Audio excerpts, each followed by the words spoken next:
Have you ever seen a headline that sounds incredibly convincing, yet deep down your brain whispers, that doesn't quite feel right?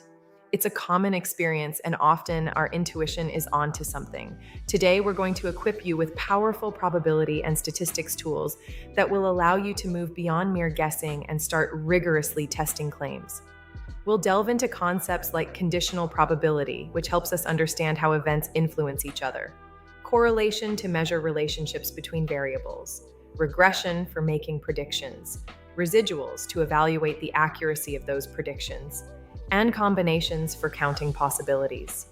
These tools are not just for academics, they are practical skills that empower you to critically analyze information, make more informed decisions, and truly understand the world around you, whether you're evaluating news reports, scientific studies, or everyday observations.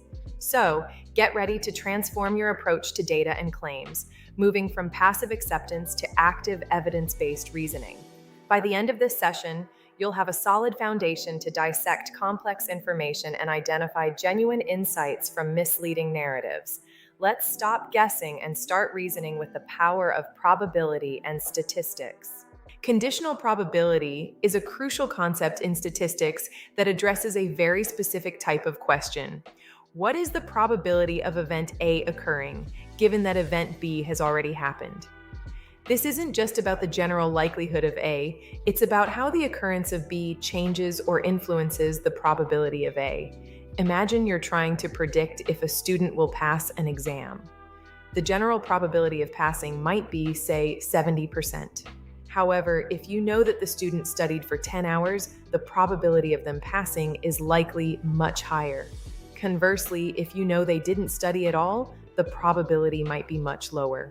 In this scenario, passing the exam is event A, and studying for 10 hours or not studying is event B. The given that clause is key because it restricts our focus to a smaller, more specific subset of all possible outcomes. Instead of considering the entire sample space of all students, we narrow our attention only to those students who meet the condition of event B. This allows for a more precise and context-aware assessment of probabilities, which is incredibly valuable in fields ranging from medical diagnostics to risk assessment and even everyday decision-making. It helps us understand dependencies between events and refine our predictions based on new information. Correlation is a statistical measure that quantifies the linear association between two quantitative variables. It tells us two important things: the direction and the strength of this linear relationship. The correlation coefficient, typically denoted by R, is a value that always falls between 1 and +1 inclusive. A positive R value, such as +0.8 or +0.9, indicates a positive linear relationship, meaning that as one variable increases, the other tends to increase as well.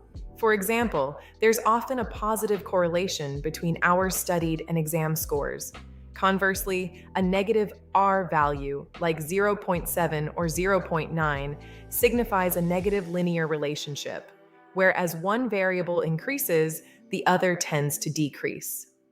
An example might be the correlation between the number of hours spent watching TV and academic performance. An R value close to 0 suggests a very weak or no linear relationship between the variables.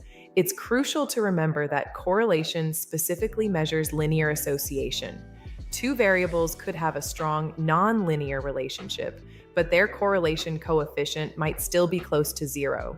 Furthermore, a fundamental principle in statistics is that correlation does not imply causation. Just because two variables move together doesn't mean one causes the other. There could be confounding variables or simply a coincidental relationship. Understanding correlation is vital for identifying potential relationships in data, which can then be further investigated for causal links through more advanced statistical methods or controlled experiments. Probability is fundamentally the mathematics of uncertainty, providing a systematic framework to quantify chance and likelihood. It's a field that allows us to assign numerical values to the possibility of various events occurring, transforming vague notions of maybe or likely into precise, measurable quantities. We use probability in countless aspects of our daily lives, often without even realizing it.